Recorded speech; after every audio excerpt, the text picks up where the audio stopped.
அனைவருக்கும் வணக்கம். தமிழ்நாடு மிகவும் தைரியமான ஒரு ஆணையும் மிகவும் தைரியமான ஒரு பெண்ணையும் இழந்திருக்கிறது. திரு சோ அவர்களைப் போல தன்னுடைய கருத்தை மிகவும் தைரியமாக எத்தனை எதிர்ப்புகள் வந்தாலும் அதற்கு முன்பாக எடுத்து வைக்கக்கூடிய ஒரு தைரியம் மற்ற பத்திரிகையாளர்களெல்லாம் அவரிடம் கற்றுக்கொண்ட ஒரு குவாலிட்டி. புரட்சித் தலைவர் அவர்கள் முதலமைச்சராக இருந்த பொழுதும், டாக்டர் கலைஞர் அவர்கள் முதலமைச்சராக இருந்தாலும், யார் எந்த மிகப்பெரிய பொறுப்பில் இருந்தாலும் தன்னுடைய பத்திரிகை தர்மத்திற்கு எது தவறு என்று தெரிகிறதோ அதை தைரியமாக சுட்டிக்காட்டிய மிகப்பெரிய பத்திரிகையாளர் திரு சோ சார். நையாண்டி கலந்த ஒரு நகைச்சுவையை தமிழுக்கு அறிமுகப்படுத்தியவரே திரு சோ அவர்கள்.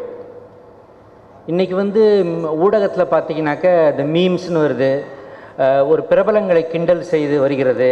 இதற்கெல்லாம் இந்த நையாண்டிக்கெல்லாம் தந்தையே திரு சோ அவர்கள் தான்.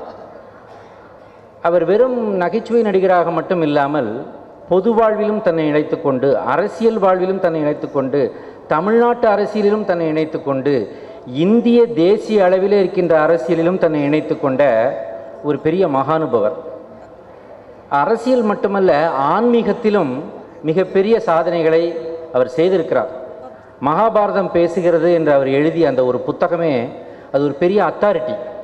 மகாபாரதத்தை பற்றி பேசுபவர்கள் அதிலிருந்து கோட்ஸ் எடுத்து பேசலாம், அந்த அளவுக்கு ஒரு பெரிய ஒரு ரிசர்ச் பண்ணிட்டு போயிருக்காரு. சினிமாவில் நாடகத்தில் நடிகராக இருந்தார், நாடகத்தை இயக்கினார், நாடகங்களை எழுதினார், நாடகங்களை தயாரித்தார், சினிமாவில் நடித்தார், சினிமாவை இயக்கினார், சினிமாவுக்காக திரைக்கதை வசனம் எழுதினார், சினிமாவை தயாரித்தார் என்று பல முகங்கள் உண்டு திரு சோ அவர்களுக்கு. திரு சோ அவர்களை தமிழ்நாட்டின் பெர்னாட் ஷா என்று அழைத்தால் கூட அது எந்த விதத்திலும் குறைவுபடாத ஒரு மிகப்பெரிய பெருமை தான். அப்பேற்பட்ட ஒரு மிகப்பெரிய திங்கர்.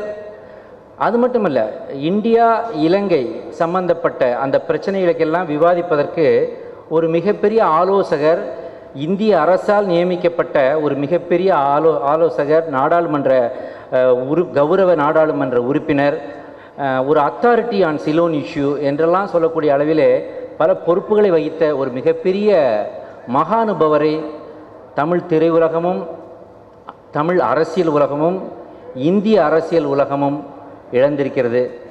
அவருடைய நினைவை போற்றுகிறேன். அவருக்கு என்னுடைய இரங்கலை எண்ணற்ற தமிழ் நெஞ்சங்களின் சார்பிலும் எங்களுடைய தென்னிந்திய நடிகர் சங்கத்தின் சார்பிலும் பதிவு செய்கிறேன். இது ஒரு விஷயம். இன்னொன்று, நம்மை விட்டு சமீபத்தில் பேரதிர்ச்சியை ஏற்படுத்திவிட்டு உடலால் மறைந்து சென்றிருக்கின்ற நம்முடைய மாண்புமிகு புரட்சி தலைவி டாக்டர் அம்மா அவர்கள். நான் முதல்ல சொன்ன மாதிரி இங்கே கூட நிறைய திரையுலகத்தைச் சேர்ந்த பல பெரியவர்கள் வந்திருக்கிறீங்க. இதில் பெண் உறுப்பினர்கள் நிறைய பேர் இருக்கீங்க. நாமளும் இந்த லைஃப்பில் வரலாம். we can swim like a small fish in the midst of big whales and sharks. பெரிய பெரிய திமிங்கலங்களுக்கும் சுறாக்களுக்கும் மத்தியில் நானும் ஒரு வண்ண மீனாக நீந்தி என் வாழ்க்கையில் உயர்வேன் அப்படின்ற வகையில் ஒரு பெண் திரையுலகத்தில் ஒரு ஹீரோயினாக இருக்கட்டும், அல்லது ஒரு அண்ணி கேரக்டர் நடிக்கிறாங்களா இருக்கலாம், அக்கா கேரக்டர் நடிப்பாங்க, ஒரு தங்கச்சி கேரக்டர் நடிப்பாங்க, ஒரு சிறு குழந்தை பெண் குழந்தை நட்சத்திரமாக இருக்கலாம். இவங்க எல்லாருக்குமே நாமளும் வாழ்க்கையில் முன்னேற முடியும், நாமளும் ஜெயித்து காட்டலாம்ன்ற ஒரு உரம், ஒரு இன்ஸ்பிரேஷன் என்றால் அது அம்மா அவர்கள் தான். தமிழ்நாட்டில் உள்ள பல ஏழை தாய்மார்களுக்கு நாம் வாழ்க்கையில் முன்னேற முடியும், நமக்குன்னு ஒருத்தங்க இருக்காங்க குரல் கொடுக்கறது, நமக்கு ஏதாவது ஒரு பிரச்சனைனா அவங்க நிற்பாங்கன்ற ஒரு பெரிய தைரியத்தை. அதனால தான் அன்றைக்கி பார்த்தீங்கன்னா ஏகப்பட்ட தாய்க்குலகள் தங்கள் வீட்டில் நடந்த ஒரு சோக சம்பவம் போல் அழுதார்கள். தலையில் அடித்துக்கொண்டு, நெஞ்சில் அடித்துக்கொண்டு, வயிற்றில் அடித்துக்கொண்டு அழுத பெண்களை பார்த்தோம்.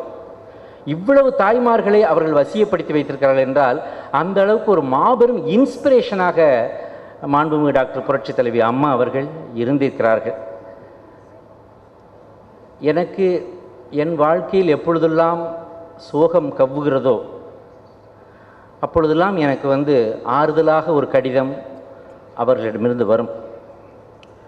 ஒரு முறை, இந்த முறைக்கு முந்திய முறை அவர்கள் முதலமைச்சராக பதவியேற்ற பொழுது இதே போல் நம்முடைய நடிகர் சங்கம் எல்லாம் சேர்ந்து அவங்களுக்கு ஒரு பெரிய பாராட்டு கூட்டம் நடத்திய பொழுது என்னை வந்து ஏதாவது ஸ்டேஜில் பண்ணணும்னு சொன்னாங்க. அப்போ வந்து I met with an accident and I had a torn ligament. எனக்கு நடக்கக்கூட முடியாது. அப்போ நான் வந்து ஃபுல்லாக அந்த பேண்டேஜஸில் தான் இருந்தேன். அப்போது என்ன பண்ணுறதுக்கும் போது என்னை ரொம்ப நிர்பந்தித்த பொழுது நான் சொன்னேன், என்னால் ஸ்டேஜில் எதுவும் பெர்ஃபார்ம் பண்ண முடியாது, maybe I can write something and read out on the mic அப்படின்னு சொன்னேன். அது சரின்னு சொன்னாங்க. அப்போ நான் வந்து அவர்களை போற்றி ஒரு நீண்ட கவிதை ஒன்றை வாசித்தேன். அது மிகப்பெரிய அளவில் ரொம்ப எல்லாராலையும் பாராட்டப்பட்டது. அதை அடுத்த நாள் அவங்க வந்து எனக்கு ஒரு பெரிய ஒரு நீண்ட கடிதம், சகோதரர் விவேக்கிற்கு தங்களது முழங்காலில் தசை நார்களில் இந்த மாதிரி ஒரு பிரச்சனை இருந்தபோது கூட நீங்கள் அதை பொருட்படுத்தாது எனக்காக வெகு நேரம் மேடையில் நின்று என்னை பற்றி அந்த கவிதையை படித்ததுக்கு என் உளமார்ந்த நன்றியை தெரிவித்துக் கொள்ளுகிறேன். நீங்களும் உங்கள் குடும்பத்தினரும் நன்றாக வாழ வேண்டும்னு வாழ்த்து சொல்லி ஒரு கடிதம் அனுப்பியிருந்தாங்க. இது பல வருடங்கள் கழித்து போன வருஷம் இன்னொரு மிகப்பெரிய இழப்பை நான் சந்தித்தேன். அப்போவும் அன்பு சகோதரர் விவேக்கிற்கு உங்களது இழப்பில் நானும் பங்கு கொள்கிறேன். இது எவ்வளோ பெரிய இழப்பு என்று புரிகிறது.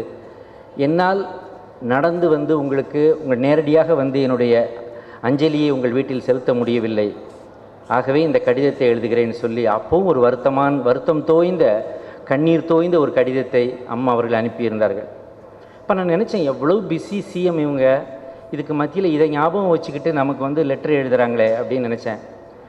ஆனால் ஒரு வருஷம் கழித்து எனக்கு தெரியாது, அம்மாவையே கடிதம் எழுதிய மற்றவர்களுக்கு ஆதரவு கொடுத்த எண்ணற்ற மக்களின் கண்ணீரை துடைத்த ஒரு தாய் ஒரு 1.5 வருஷம் கழித்து அவங்களே இல்லை அப்படின்றது மிக கொடூரமான நிதர்சனம். It's a cruel reality. So அதை எப்படி பதிவு பண்ணுறது, இந்த வருத்தத்தை எப்படி சொல்கிறதுன்னு எனக்கு தெரியல. தமிழ்நாட்டில் உள்ள நிறைய பேருக்கு அம்மாவோட ஸ்ட்ரைட் கான்டாக்ட் இல்லாமல் இருக்கலாம்.